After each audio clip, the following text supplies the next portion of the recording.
ನಗರದ ವಿವಾದಾತ್ಮಕ ಈದ್ಗಾ ಮೈದಾನದಲ್ಲಿ ಗಣೇಶ ಮೂರ್ತಿ ಪ್ರತಿಷ್ಠಾಪನೆಯ ಬಗ್ಗೆ ಪೂರ್ವಭಾವಿ ಸಭೆ ನಡೆಯಲಿದೆ. ನೇಹಾ ಅಂಜಲಿ ಕೊಲೆ ಪ್ರಕರಣದ ಬೆಳವಣಿಗೆ, ಮೇಲ್ಸೇತುವೆ ಕಾಮಗಾರಿಗೆ ಇದ್ದ ಕಾಂಪೌಂಡ್ ಭಾಗಶಃ ತೆರವು, ಸಂಚಾರ, ಕಾನೂನು ಸುವ್ಯವಸ್ಥೆಯ ಕುರಿತಾಗಿ ಚರ್ಚೆ ನಡೆಯಲಿದೆ.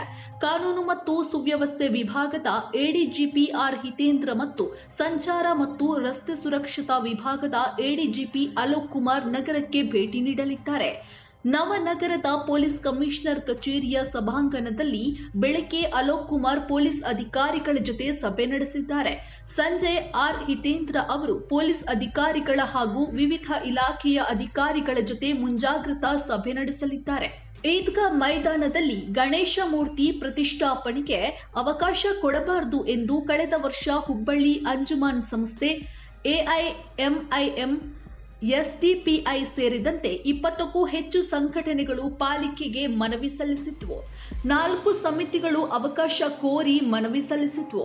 ವಿರೋಧ ಪಕ್ಷದ ಜೊತೆಗೆ ಚರ್ಚಿಸದೆ ಬಿಜೆಪಿ ಹೆಚ್ಚಿನ ವಿಷಯ ಪಟ್ಟಿ ಸಿದ್ಧಪಡಿಸಿತ್ತು. ಪಾಲಿಕೆ ಸಾಮಾನ್ಯ ಸಭೆಯಲ್ಲಿ ಠರಾವು ಪಾಸು ಮಾಡಿದೆ ಎಂದು ಪಾಲಿಕೆ ವಿರೋಧ ಪಕ್ಷದ ನಾಯಕರು ಆಕ್ಷೇಪವನ್ನ ವ್ಯಕ್ತಪಡಿಸಿ ಹೈಕೋರ್ಟ್ ಮೊರೆ ಹೋಗಿದ್ರು.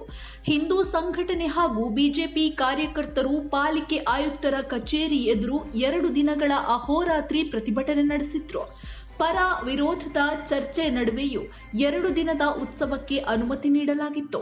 ನಂತರ ದಿನಗಳ ಉತ್ಸವಕ್ಕೆ ಅನುಮತಿ ಕೂಡ ನೀಡಲಾಯಿತು. ಪೊಲೀಸ್ ಸರ್ಪಗಾವಲಿನಲ್ಲಿ ಉತ್ಸವ ಕೂಡ ನಡೆದಿತ್ತು.